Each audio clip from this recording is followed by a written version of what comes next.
So as you can see, this paint is coming out really nice on the engine bay. Scott's doing a pretty decent job. Yeah. But yeah, it's pretty grimy as you can see. Let's see if we can show them like apart.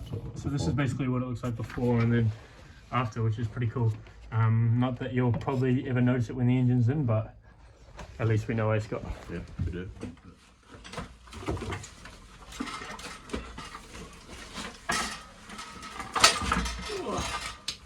So we have the torque converter and the auto gearbox and the flywheel off, and yeah, so now we have basically a bare block. Now we're going to strip off this intake manifold and then get the rest of the loom off there. So we have pretty good access to take the valve cover off. But yeah, let's get into it.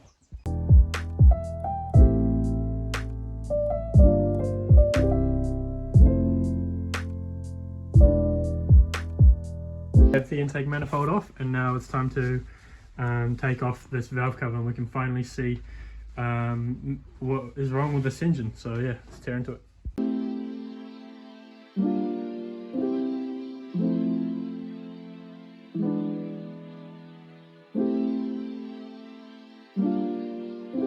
You can see this is the grimiest head I've ever seen. I was not expecting this, but it's, apart from all the grime, it seems to be in good shape apart from this bucket here. So if you crank the engine for me, Scott, as you can see the bunch of wear and tear on the top of this cam lobe, but there's actually a crack. Oh, you can kind of see it actually already. There's a crack in that shim there. So okay, so on further inspection, as you can see, we've got this cam here, and this is the height that it should be at, and this is the height that it's at there. So it's, as you can see, it's like pretty far broken, pretty far gone. There's a lot of chipping on the edge there, as well as wear on the cam lobe here. So yeah, I think I'm gonna need probably a whole new cam, as well as definitely a new bucket and definitely a new shim. But I'm wondering whether it's actually bent the valve or something in there, but I need to do some research on it. But on that note, I'm gonna order a new timing belt. As you can see, this one's seen better days and it's very loose. As well as I'll do the water pump at the same time. But yeah.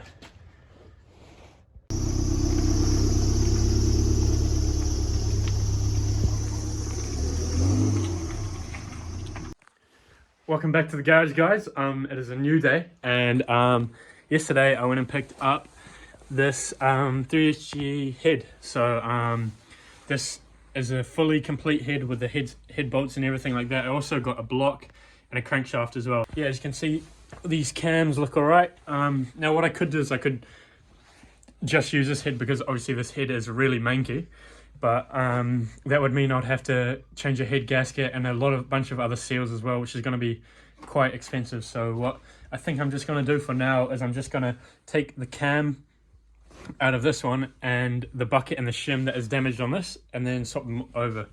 I was pretty stoked on this because it only cost me $150 for everything, and parts for MR2s are really hard to find in New Zealand. So yeah, pretty stoked on that, and hopefully this should fix that massive tapping noise.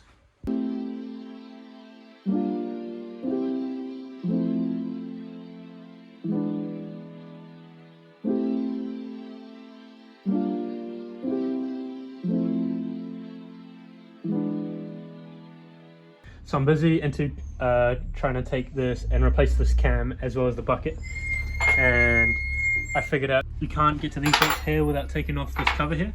But to take this cover off, you got to take this tensioner off. But to take that tensioner off, you got to take this cover off here. But to take this cover off here, you have to take the harmonic balancer off and the nut. So now we're going to go and find tools to take that off. Yeah, just one thing after another with this car. But anyway, so while I'm waiting on tools for that, I'm just going to crack on with the rest of the manual swap. So yeah, let's get into it. In the engine bay, and the job now is to try and take out the fuel tank. So as you can see, the fuel tank runs right through the steering of the car, where the drive shaft would normally sit in a rear wheel drive car. But yeah, we've got to disconnect all these fuel lines, drain the fuel, and then drop the fuel tank so we can run our hard clutch line through here. So yeah, let's get into it.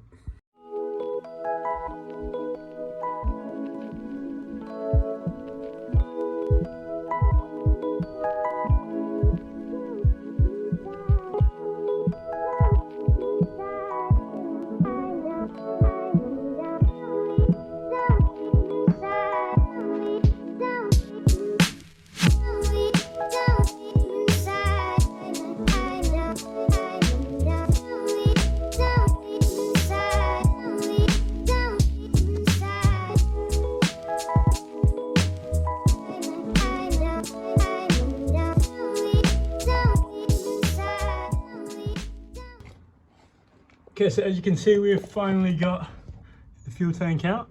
Now we're just going to disconnect it completely, and then we can start mocking up our clutch lines. Now we're on the inside of the car, and we're going to be completely taking apart this interior in preparation for the manual swap. So yeah, let's get into it.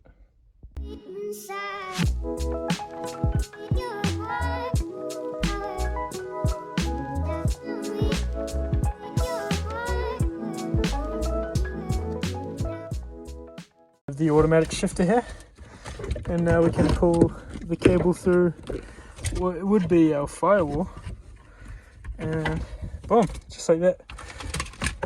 All this shifter cable automatic stuff junk is out, and we're one step closer to having a manual MR2.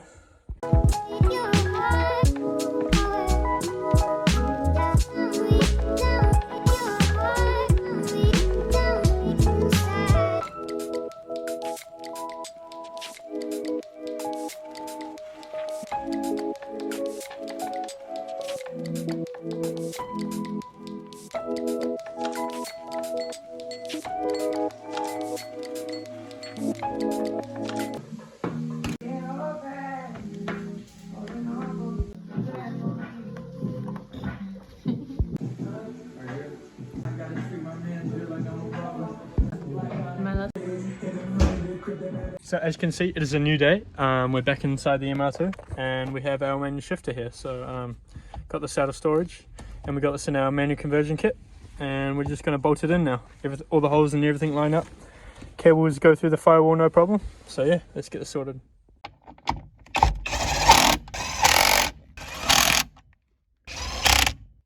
Although it's literally just 4 bolts, this feels like huge progress to have a manual shifter inside this auto MR2. So yeah, super stoked on that. Everything bolts up, even little holes like this for the wire slot straight in. So yeah, nice. We're in the front now. I've got the plastic removed, and now I'm going to be basically preparing the chassis for the manual clutch pedal and the manual brake pedal. So this right here is our manual brake pedal. So as you can see, it's just held on here by this bolt, and then the cotter pin goes through here. So yeah, we'll just take this big automatic one out and then swap it over for the manual one. So we've got it out, and here's a quick little side-by-side comparison. So as you can see, they're exactly the same up the top, just this one's got a skinnier pedal at the bottom. Let's now get this one in. As you can see, a little bit of Kiwi ingenuity there. Someone's hot glued a 20-cent coin onto the thing in place of this rubber thing, which often cracks and gives a little bit more stiffer pedal feel. But yeah, anyway, let's slot this in. You can see we have our clutch pedal poking through the hole in the firewall there. Now we can chuck our master cylinder and get that sitting in there nicely, just like that. So we've got the master cylinder bolted in on this side. Now we'll go into the car and bolt it in from the other side. So would you look at that from the inside? This car basically looks like a manual, apart from the manual cluster, which we have, and I might chuck in now. But yeah, all 3 pedals, clutch, brake and accelerator. Now the next step would probably be to take that clutch line and put it in the car, so it goes all the way from the master down into a hard line that goes to the back of the car into the slave cylinder on the transmission. But yeah, making heaps of progress. Really satisfying to do these little interior bits, because it's not very hard and it makes you feel like you're getting somewhere. But yeah, the first little small clutch hard line that goes from the master cylinder down into the big clutch line, which goes underneath the car. As you can see, it runs from here into a little bracket, comes up underneath there and plugs right into here. Hard line here that we're putting up, and you can see we can just poke it up through this hole and then clip it into these clips up here. So yeah, I'll do that now. Hard line is now bolted in up front. Now we can bolt it in underneath the car. So it basically just runs parallel along with this brake hard line, and they share the same clip. So yeah, shouldn't be too hard. Let's get it done. So here you can see the clutch line runs completely parallel above the brake line here, and then this is the clutch line here, so it runs all the way to the front of the car and then pops out here. This is where we'll have a soft line that goes into the sleigh cylinder. But yeah, all done. Now we can jump into the next task. New manual speedo in here. As you can see, it doesn't have the old automatic gearing thing on it, and I've also swapped over the kilometers from the old speedo, so that the car stays on the same kilometers. So our next job is to actually replace this handbrake cable, because I'm not sure if you saw the first video of me picking up this car, but this handbrake doesn't work, and it's because this cable is snapped right here. So I've actually bought a new one, and yeah, let's chuck that in now. I've just put the new cable onto the handbrake. Now let's step it back in. It's time to get this gas tank back in. I'm not looking forward to this. This is going to be an absolute mission, but we've got to do it. So yeah, got to remember to plug in those two plugs for the fuel pump and the fuel level, and then bolt it up from the bottom. But yeah, I'm procrastinating. Let's just get into it.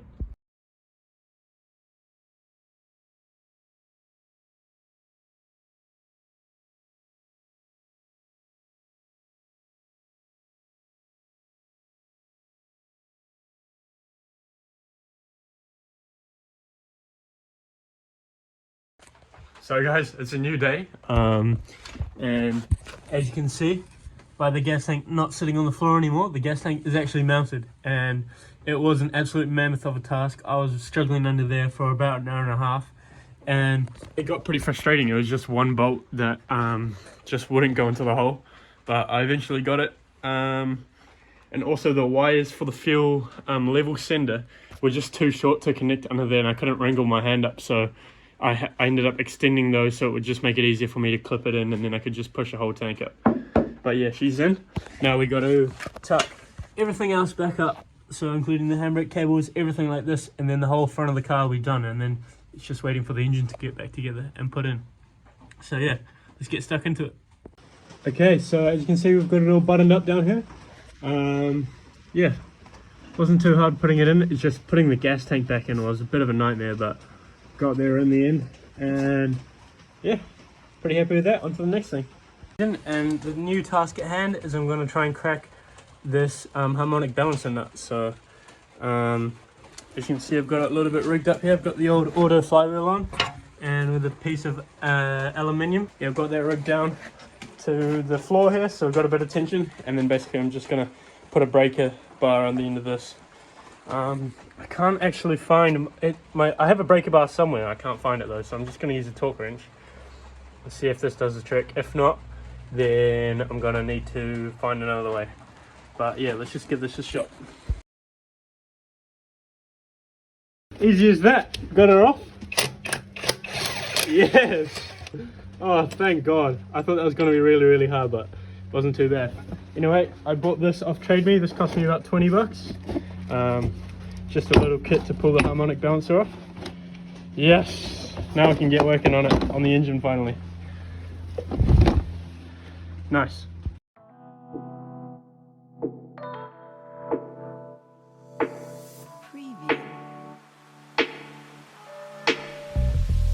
Worked a treat. I have the harmonic balancer off, and now we can take this cover off and then have a look at the timing chain, and then of course get this metal cover off so we can actually change this cam. What a mission this has been, but anyway, let's get into it.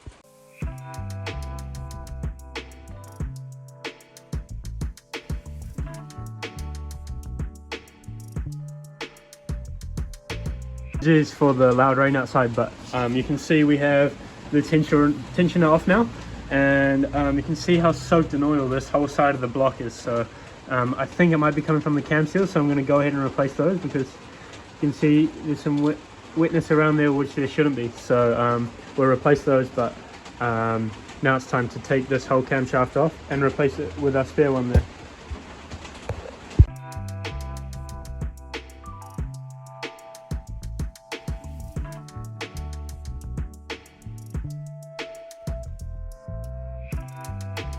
Cam out, and look at this. So here's all the shim on top of the buckets, and when we come to this one, there is no shim and it's sitting right here. So this has been, it's fallen off the actual bucket and it's wedged itself in here. This could have been catastrophic for the engine, but luckily it wasn't. And definitely the cause of our thing. Let's see if we can try and pick it out. If I can find my pliers.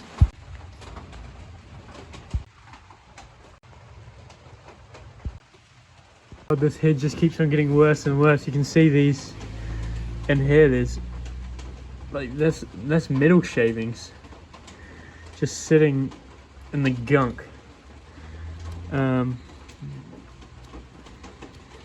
Jeez. I spent the last 10 minutes or so just cleaning out all the gunk out of inside these little holes down here. So the engine probably sits at about an angle like this, so all the oil, if it's going to sit anywhere, it's going to build up on this side, especially if the motor's been sitting a while.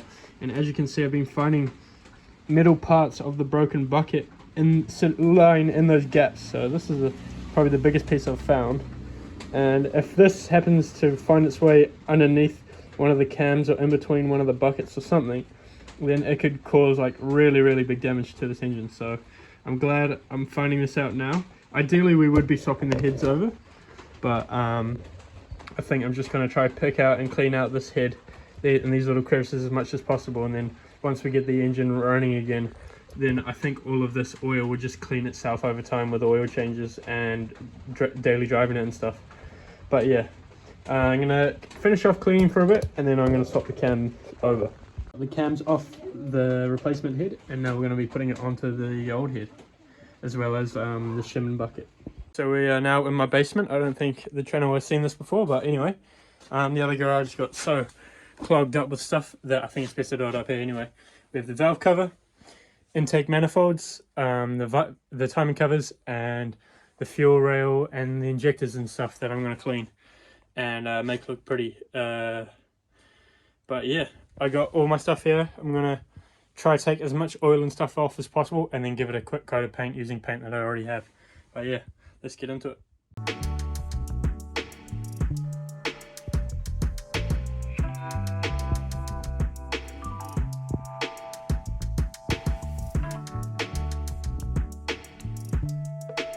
Got it all prepped.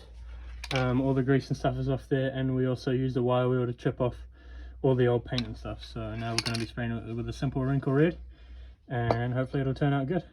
The side of the intake manifold here all prepped, ready to go. I'm going to be spraying it with this Rust-Oleum high heat aluminium styled paint. Should look pretty good.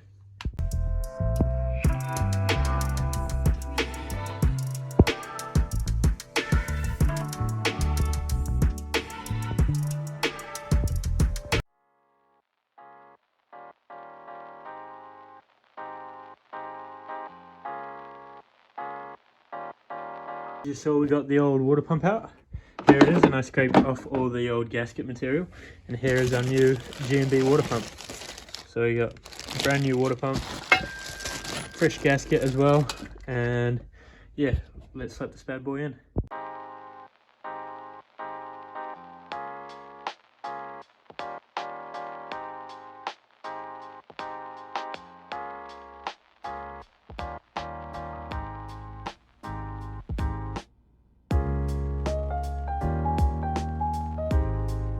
Now we have the cam from our other head in here. Now originally I was going to swap over the entire head, and I bought a full head gasket, head bolts and everything else to do with that in order to do that, but I've decided against it because there's quite a lot of gunk at the bottom of his head. I'll show you. This might have had a blown head gasket at one point, and then someone's put in some stop leak or something like that in here, and it's clogged up all of these passages in here. But yeah, it's easier for me to leave it on, even though I've got all the head gasket and everything. I'm not going to go ahead and swap this one over because I just don't know enough about it. I don't know if it was smoky or whatever. Whereas this one, I know it didn't smoke. It just had a buggered cam. So we're going to swap that over, and then hopefully it should be mint.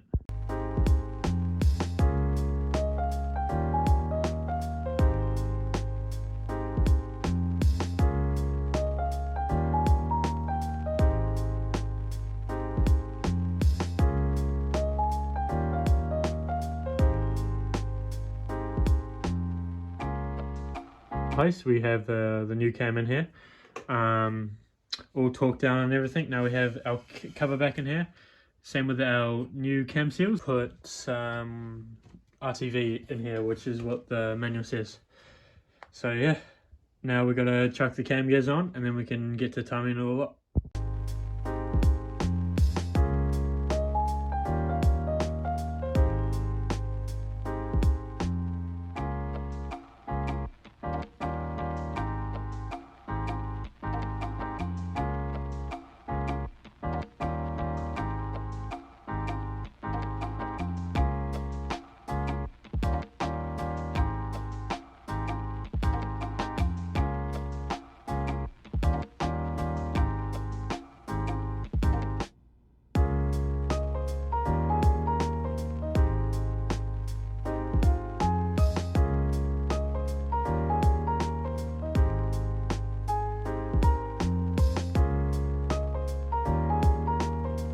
So last night we wrapped up the timing job. We have the new water pump, new timing belt, and we've refreshed these timing covers by giving them a nice clean up, so that's looking good.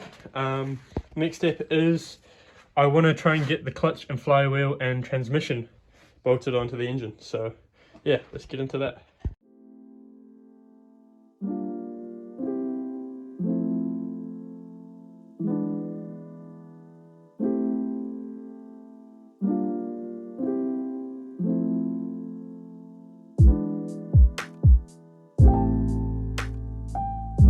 So as you just saw, I just installed and torqued down this resurfaced flywheel that I got in my manual conversion kit, along with this brand new clutch, which I'm going to be installing soon. But I had to order in these manual 3-issue flywheel bolts because the auto ones are a little bit different. But yeah, now it's time to get the clutch in. I also got with the clutch a brand new throw-up bearing, which I'll be installing soon. But yeah, let's get this clutch on.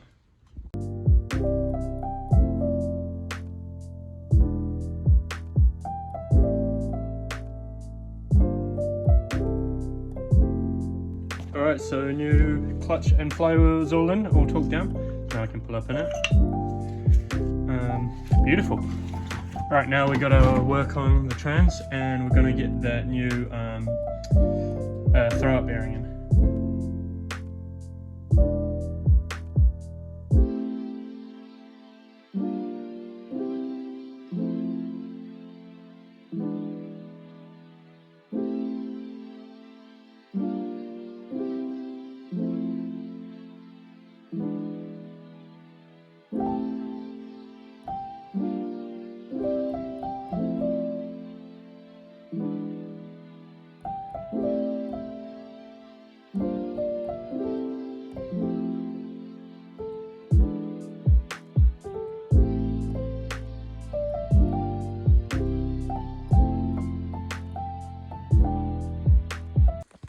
Alright guys, it's a new day, and I just went and picked up some new hardware for the transmission. So as it turns out, this part of the automatic trans is a lot smaller than this part of the manual trans, so all of the bolts need to be about 10 to 15 mil longer, which I've got here, and hopefully they work.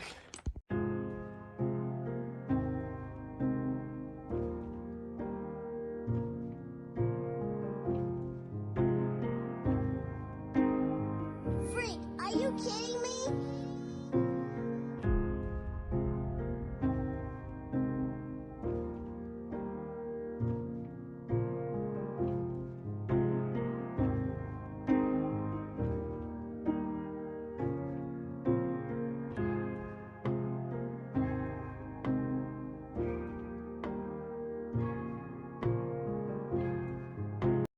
Alright, we've made a bit more progress. We've got the thermostat, we've got some of the wiring loom plugged in, and we've also got the distributor here. So now I'm going to be installing 4 brand new Toyota genuine spark plugs for my MR2, and yeah, let's get them in.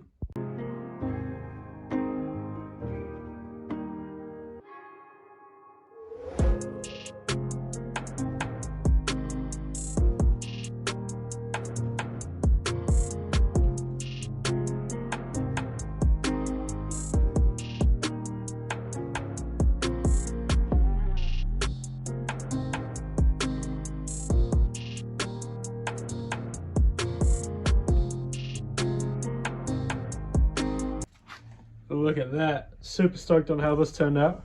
I think it looks sick. Alright, it's now time to slap the throttle body on. I've gone ahead and made a simple little gasket, and I'm also going to be using some RTV gasket stuff on there as well, just to ensure I have zero gas leaks, or vacuum leaks. But yeah, let's slap it on.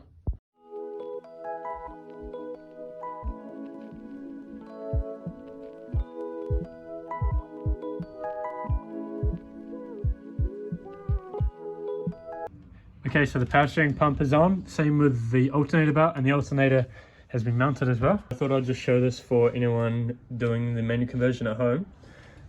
So I've just taken the auto plug, which plugs onto here on the automatic terms.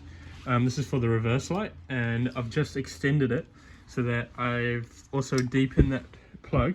I chopped it and then extended it enough so that I can plug these two plugs into the reverse switch on the auto trans. So yeah, I'll insulate all these wires and wrap it all up again, and then this should be pretty mint. Spliced it in and ran it through this wire, and then now you can see we've got the loom coming up, comes around, and then plugs into a little harness there. I'll insulate these once I know that I've got it fully right and it's in the car and the reverse lights work. But yeah, on to the next thing. Just wanted to say, if you guys are watching at home and cringing at the state of my garage, I'm super sorry. I can't do anything about it. I cannot pull this engine out from outside the garage. I cannot pull the trans from outside the garage. There's just not enough room. And I'm having to work like this. It's not a very nice place to work in, but I mean, it gets the job done. At least I've got a cover. Like, I'm sure most of you at home can appreciate how ghetto the setup is and how much I get done in such a hard space like this. But yeah, so that is a wrap on episode 3 of my MR2 build. I'm super stoked at how this 3SGE is turning out, as well as how easy this Toyota has been to work on. But yeah, look out for the next video, because it is going to be super exciting. We're going to be getting this engine back in the MR2, and then we're going to be getting the first start as well, and maybe even first drive. That's hopefully what's going to happen in the next episode, if all goes to plan. Get this far in the video, then I'm going to assume that you enjoyed it, or I hope you did. But yeah, likes do go a long way. If you could do that, that'd be great, because I am trying to grow the channel. As you can see, I only have like 300 subscribers or so. And yeah, any comments, much appreciated. I read all of them, and I try my best to reply to all of them. But yeah, thanks guys. I'll see you in the next one.